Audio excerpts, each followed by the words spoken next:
பாத்தீங்கன்னா ஃபர்ஸ்ட் போகிற body part என்ன தெரியுமா? முட்டி. முட்டி போயிருங்க. பொறாமப்பட்டுச்சுன்னா நீங்க யாரை பார்த்து பொறாமப்படுறீங்களோ அவன் நல்லா தான் இருப்பான். நமக்கு தான் எல்லா ரியாக்ஷனும் நடக்கும். முட்டி வலி வந்துருங்க. ரொம்ப கெமிக்கல் ரியாக்ஷன். அது ஆகாத ஒரு உணர்வு பொறாமைங்க. இப்போ பொறாமைனா என்னன்னு சொல்லட்டுமா? ஒரு ஏன்னு ஒரு கேரக்டர், பின்னு ஒரு கேரக்டர், ரெண்டுமே பங்காளிங்க. பங்காளிங்கன்னா தெரியுதுல எவ்வளவு அன்பானவங்க. சரியா? இந்த அன்புல ரெண்டு பேரும் வளர்றாங்க. ரெண்டு பேருக்கு நல்ல இடத்துல கல்யாணம் பண்ணி வைக்கிறாங்க. அவங்க அம்மா அப்பா, பெரியப்பா சித்தப்பா. தாய் உறவு தாயாதி, அப்பா வழியில வரக்கூடிய உறவு பங்காளி. சரியா? பெரியப்பா சித்தப்பா பசங்க வளர்றாங்க. கல்யாணம் ஆச்சு. ரெண்டு பேருக்கும் குழந்தை பிறக்குது. நல்ல வேளை ரெண்டு பேருக்குமே ஆண் குழந்தை பிறந்துருச்சு. அதுவும் வளருது, இதுவும் வளருது. நல்ல ஸ்கூல்ல வளர்றாங்க. வளர்ந்து ஆளாகி ஏ என்ன பண்ணுது? தன்னுடைய பையனை ஒரு நல்ல காலேஜ்ல போடுது. பியும் தன்னுடைய பையனை நல்ல காலேஜ்ல போடுது. ரெண்டு பேரும் படிச்சு வெளியில வந்து ஏ டீ கடையில நின்று பேசுறாரு, என் பையனை நான் ஐஏஎஸ் எக்ஸாம் எழுத வச்சிருக்கிறேன். அதை கேட்டுட்டாரு. பி கேட்டு உடனே வீட்டுக்கு போய் நீ ஐஏஎஸ் எக்ஸாமுக்கு உடனே அப்ளை பண்ணுன்ட்டார். அவன் படிக்க இவன் படிக்க, அவன் படிக்க இவன் படிக்க, ரெண்டு பேரும் எக்ஸாம் ஒன்னா எழுதுறாங்க. ரெண்டு பேருக்குமே இப்போ ரிசல்ட் வருது. பிரிலிமினரி வந்துருச்சு. இப்போ நீங்க தான் ஏ. உங்க முன்னால பேப்பர் இருக்குது. எந்த நம்பரை பாப்பீங்க? அவ்வளவு கெட்டவங்க இல்ல நீங்க. ஃபர்ஸ்ட் உங்க பேரை தான் பாப்பீங்க. உங்க புள்ள பேர் இருக்கான்னு பாக்க. உங்க புள்ள பேரு இல்ல, உடனே என்ன பண்ணுவீங்க? கபகபன்னு பி பேரை பாத்தீங்க. பி பேரு வந்துடுத்து. என்ன பண்ணுவீங்க? பயிறு எரியும் பாருங்க, உடம்பெல்லாம் பதறம் பாருங்க, காலெல்லாம் நடுங்கும் பாருங்க. அதுக்கு பேர் பொறாமை இல்ல. பொறாமைங்கிறது என்னன்னா, நான் தாழ்ந்துட்டேன், அவன் வாழ்ந்துட்டான், அவன் வாழறானேன்னு நான் வயிற்றுல அடிச்சுக்கிறது பேர் பொறாமை இல்லையா? எது பொறாமைன்னு சொன்னார் பாருங்க. இப்போ ஏ பாக்குறோம், நம்ம புள்ள பேர் வரல. கடகடன்னு பி பேரை பாக்குறோம், அவன் பேரும் வரல. இதுக்கு பேர் தான் பொறாமை. அடுத்தவன் வாழ்கிறானே என்று வைத்தறிச்சல் படுவதற்கு பெயர் பொறாமை இல்லை. அடுத்தவன் தாழ்கின்ற பொழுது வருகின்ற மகிழ்ச்சிக்கு பெயர்தான் பொறாமை என்பதனை புரிந்து கொள்ளுங்கள் என்று சொன்னார் அவர். நான் யோசித்து பார்க்கிறேன், நம்முடைய வாழ்க்கையில் பல நேரங்களில் நமக்கான வாழ்க்கை சூழல் வருகின்ற பொழுது நான் அதை எப்படி எதிர்கொள்கிறேன்? ஜெயகாந்தன் இப்படி சொல்கிறார், வாழ்க்கையில் இது எல்லாமா நடக்கும், இப்படியெல்லாம் நடக்கலாமா, இப்படியெல்லாமா நடக்கிறது, இப்படியெல்லாம் நடக்க கூடுமா என்கின்ற அத்தனை கேள்விகளுக்கும் வாழ்க்கை ஆம் ஆம் என்று சொல்லியே நகர்கிறது என்று சொல்வார். வாழ்க்கை ஆமாம் என்று சொல்லிதான் நகர்கிறது. அந்த நகர்தலில் இருக்கக்கூடிய அந்த சிறிய நிலையை நான் ஊழை உப்பக்கம் கண்டு என்னை நானே பாதுகாத்துக் கொள்ளக்கூடிய அந்த சூழ்நிலை வருகின்ற பொழுது என் வாழ்க்கை அர்த்தம் உள்ளதாகிறது. மண் அரிக்கின்ற பொழுது எல்லா மண்ணுமா தங்கம்? அவ்வளோ மண்ணை அரிக்கணும், அப்பதான் இத்தினூண்டு கிடைக்கும். அவ்வளோ ஆழமா தோண்டனாதான் இத்தினூண்டு வைரம் கிடைக்கும். அந்த முயற்சி இல்லாமல் இது கிடையாது. நான் இப்படி படித்துக் கொண்டே போகிறேன். நான் அவரை வாசிக்கிறதுக்கு முயற்சி பண்றேன், வரவே மாட்டேங்குது. கடைசியா ஒரு விஷயம் சொன்னாருங்க, சூப்பர் விஷயம் உங்களுக்கு சொல்லிட்டு போயிடுறேன். இந்த மண்டை இருக்குல்ல, நீங்க சில பேர் சொன்னீங்கல்ல மண்டை வலிமையானது தானே, உடம்புல மென்மையான பகுதின்னு இருந்தா இந்த உள்ளங்கையும் உள்பாதமும் தானே. நல்லா நினைச்சு பாருங்க, கல்லும் மண்ணும் முள்ளும் இருக்கக்கூடிய அந்த பாதையில நடக்கிறது தலையா காலா? அதுக்கு இல்லைங்க முடி. மண்டை நல்லா ஸ்ட்ராங்கா இருக்குதுங்க.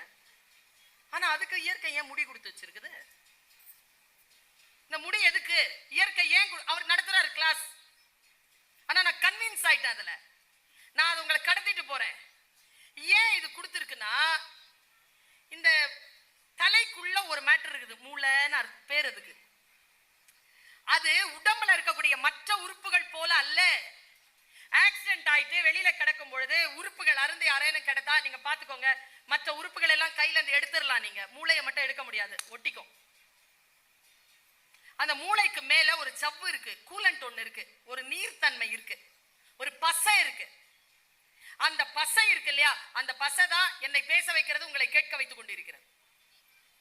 அந்த பசை இருக்குல்ல, அந்த பசையை வெப்பம் அடையாமல் பாதுகாப்பதற்காக தான் இந்த மண்டை. அந்த மண்டை வெப்பம் அடைஞ்சிடக்கூடாதுன்னு இயற்கை இந்த முடியை கொடுத்துருக்குது அப்படின்னு அவர் சொல்லிட்டு சொன்னார்.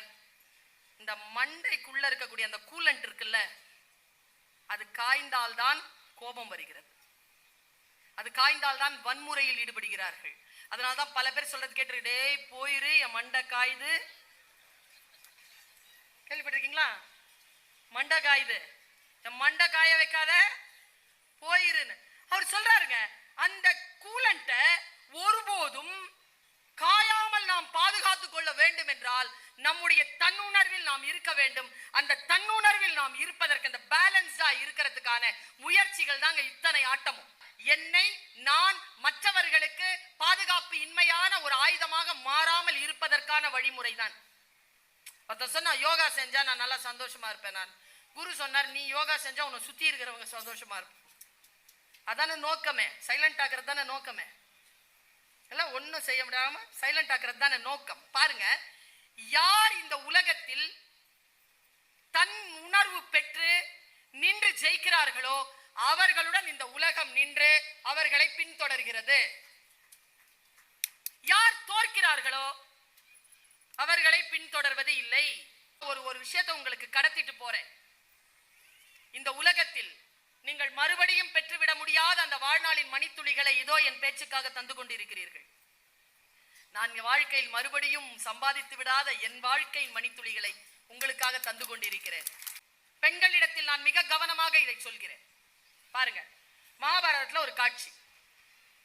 5 பேர் போறாங்க, கூடவே ஒரு பொண்ணும் பௌதன் அப்படிங்கிறவன் அவங்க அப்பா பேரு, அதனால் அவள் திரௌபதி. பாஞ்சால நாட்டின் அரசி, அதனால் பாஞ்சாலி. அவ இயற்பெயர் கிருஷ்ணை. கருப்பா இருப்பா, இந்த மாதிரி அழகா இருப்பா, சியாமள வண்ணம், பேரழகுங்க. இந்த கருப்பு தமிழ்நாட்டில் அவ்வளவு சீக்கிரம் கிடைக்காது. இது நல்ல சூப்பர் கருப்பு. இது அந்த வண்ணம், சியாமள வண்ணம் திரௌபதிக்கு. கருப்பழகி அவ நடந்து போறா. அப்படியே உங்க கேமராவை ஆன் பண்ணுங்க. 5 பேர் போறாங்க, பின்னால திரௌபதி போறா. திடீர்னு திரௌபதிக்கு விக்குது. இந்த 5 பேர்ல நகுலன் இருக்கார்ல, அவர் கொஞ்சம் உணர்ச்சி வசப்படுறார். திரௌபதிக்கு தண்ணீர் வேண்டும், இதோ வருகிறேன், ஓடிட்டான்.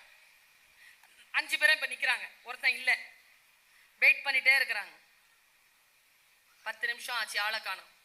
சகாதேவன் சொன்னான், ஞானி நான் போய் பார்த்துட்டு வரேன். அவன் போனான், 10 நிமிஷம் ஆச்சு, அவனையும் காணோம். அடுத்து அர்ஜுனன் கிளம்புறான். அண்ணா, மாற்றானுக்கு பிறந்தவர்கள் என்பதனால் அவர்களை கானகத்தில் தவறவிட்டோம் அப்படிங்கிற பழி வர வேண்டாம், நான் போய் கூட்டிட்டு வரேன். அவன் போறான், அவனையும் காணோம். 10 நிமிஷம் ஆச்சு. இப்ப அடுத்த டர்ன் யாருது? பீமன். பீமன் தர்மனை பாக்குறான். திரௌபதியை பத்திரமா பாத்துக்க, நான் போய் கூட்டு வரேன். அவன் போனா 5 நிமிஷம் ஆச்சு, அவனையும் காணோம். இப்ப நிக்கிறாங்க 2 பேர் தனியா. அப்போ திரௌபதி டயலாக், தர்மரே நீங்கள் உட்காருங்கள், நான் போய் இந்த 4 பேரையும் தேடி கண்டுபிடித்து வருகிறேன். உடனே தர்மர் சொன்னாரு, உன்னாலதான் பிரச்சனைய. இப்ப நீ போயிட்டு நீ வரலன்னா இப்ப பீம வந்து கேட்டானா நான் என்ன பதில் சொல்றேன்? மரியாதையா நீ இங்க இருக்கு, நான் போய் வரேன். இப்போ தர்மன் போறான். இப்ப கேமரா இங்க தானே இருந்துச்சு, கேமரா இப்ப தர்மனோட போகுது. தர்மன் போய் 3 நிமிஷத்துல ஒரு குளம், அது தண்ணீரால் நிறைந்திருக்கு. போனவன் நேர தண்ணி எடுக்கிற, இங்க தானே இருக்கு தண்ணி, இந்த பயலுகளை காணமே. இப்ப சுத்தி பார்க்கும் போது அவனுக்குள்ள ஒரு சின்ன சூழல் சரியில்லாத ஒரு அமானுஷ்யமான ஒரு சைலன்ஸ் கிடைக்குது அவனுக்கு அந்த இடத்துல. நல்லா தெரிஞ்சுக்கோங்க, சூழல் சரியில்லாத போது விஷயங்கள் செய்வதில் கொஞ்சம் நிதானிக்கணும், டக்குன்னு ஆக்ஷன் பண்ணணும். கொஞ்சம் வீரனுக்கு வன்முறையாளனுக்கு அதாங்க வித்தியாசம். உடனே அடிக்கிறவன் வன்முறையாளன், 1 நிமிஷம் சஸ்டைன் பண்றவன் வீரன். இந்த கோபத்தை 1 நிமிஷம் சஸ்டைன் பண்ணிட்டீங்கன்னு வச்சுக்கோங்க, ஜெயிச்சிருவீங்க. சஸ்டைன் பண்ண 1 நிமிஷம். அவன் சஸ்டெயின் பண்றான். சஸ்டெயின் பண்ணி என்னடா இது சூழல் சரியில்லையேன்னு பார்த்தா உண்மையாவே சூழல் சரியில்லை. அங்க பக்கத்துல ஒரு மரம், அந்த மரத்துல என்ன மாதிரி ஒருத்தன் எக்ஸ்ட்ரா மேல உட்காந்துருக்கான். அவன் வேலை என்னன்னா மாய குளம், அது தண்ணீர் குடிக்கிற குளம். அதை அமைச்சுக்கிட்டு எவனாவது வருவானான்னு பார்த்துருப்பான். கிளாஸ்ல நாங்களாம் அப்படிதான் சார் உட்காந்துருப்போம். யாராவது வர்றாங்களா சிக்கிறாங்களா, வந்த உடனே கொஸ்டின் பேப்பர் கொடுப்போம். பாஸ் பண்ணானா தண்ணி, இல்லைன்னா மரத்துல தொங்க வச்சு பசி. அந்த இலை தண்ணியில இருக்கிறது மஞ்சள் ஆயிடுச்சு, தரையில இருக்கிறது சிவப்பாயிடுச்சு. கொஞ்ச நேரத்துல தண்ணியில இருக்கிறது மீன் ஆயிடுச்சு, தரையில இருக்கிறது குருவி ஆயிடுச்சு. ஒரே இலை, ரெண்டும் சண்டை போட ஆரம்பிக்குது. தண்ணிக்கு இழுக்குது மீன், தரைக்கு இழுக்குது குருவி. மீனை தரைக்கு இழுக்குது, மீன் தண்ணிக்கு இழுக்குது. இதுதான் சண்டை. சண்டை நடந்துகிட்டே இருக்கும்போது கொஸ்டின் பேப்பர் ரிலீஸ் ஆகுது. தர்மா சொல், எது வாழும்? ஆன்சர் பண்ணிட்டா தண்ணி. தர்மன் சொன்னான், பார்த்துக்கிட்டே இருந்தான். அடிச்சுக்கிட்டு இப்படி பிச்சுக்கிட்டு இருக்கு. எதிர ரெண்டுமே சமமா சண்டை போடுது. எது வாழும்? அரசியல் கட்சிகளில் இருந்து பல பேர் வந்திருக்கிறீர்கள், பல அரசியல் கட்சிகளில் இருந்து வந்திருக்கிறீர்கள். எது வாழும்? தர்மன் சொன்ன பதில், தக்கது வாழும், தகாதது வீழும். எது தகுதியானதோ அது வாழும், எது தகுதி இல்லையோ அது வீழும். நான் இதை ஏன் சொல்லுகிறேன்? நான் மீனா குருவியா என்று எனக்கு தெரியும், நீங்கள் மீனா குருவியா என்று எனக்கு தெரியாது. ஒருவேளை நீங்கள் குருவியாக இருந்தால் உங்களுடைய அடுத்த பகுதியான பலவீனமான அந்த நீங்கள் குருவியாக இருந்தால் அடுத்த பகுதியான பலவீனமாக இருக்கக்கூடிய அந்த மீனை இழுத்து கொண்டு வானத்துக்கு போயிடுங்க. இல்ல நீங்க மீன் தான் தெரிஞ்சிருச்சுன்னா குருவியை இழுத்துக்கிட்டு தண்ணிக்கு போயிருங்க. எது எதனிடம் தோற்குமோ ஜெயித்தது தோற்றதை உணவாக்கி கொள்ளும். அதுதான் வரலாறு. அதுதான் தக்கதாக நாம் வளர வேண்டும் என்றால் சூழலை, சவால்களை எதிர்கொள்ள வேண்டும். புத்தியுடனும் நிதானத்துடனும் அதை எதிர்கொள்ளுகின்ற பொழுது எங்க வாழ்க்கையில நஷ்டம் வரலாங்க. பர்வீன் சுல்தானா சொல்றேங்க, நஷ்டம் வரலாங்க, தோக்க கூடாதுங்க. நஷ்டம் வரலாம். நஷ்டம் நான் எதிர்பார்த்து வருவதல்ல, அது விபத்து. ஆனால் தோல்வி என்பதில் ஏதோ ஒரு வகையில் என்னுடைய உடன்பாடு அதற்குள் இருக்கிறது. வாழ்க்கையில் தோற்காதீர்கள். நின்று ஜெயித்து வாழ வேண்டும் என்றால் சவால்களை எதிர்கொள்ளுங்கள். பெண்களுக்கு சொல்கிறேன், ராத்திரி 2 மணிக்கு எவனாவது கதவு தட்டினாங்கன்னா திருடன் தான் வச்சுக்கோங்களேன், பக்கத்துல இருக்கிற ஆளை எழுப்பாதீங்க. எழும்பி அவர் போய் கதவை திறந்தா முதல் அடி அவருக்கு, 2வது அடி நமக்கு. நாமளே போய் திறந்தா முதல் அடி நமக்கு.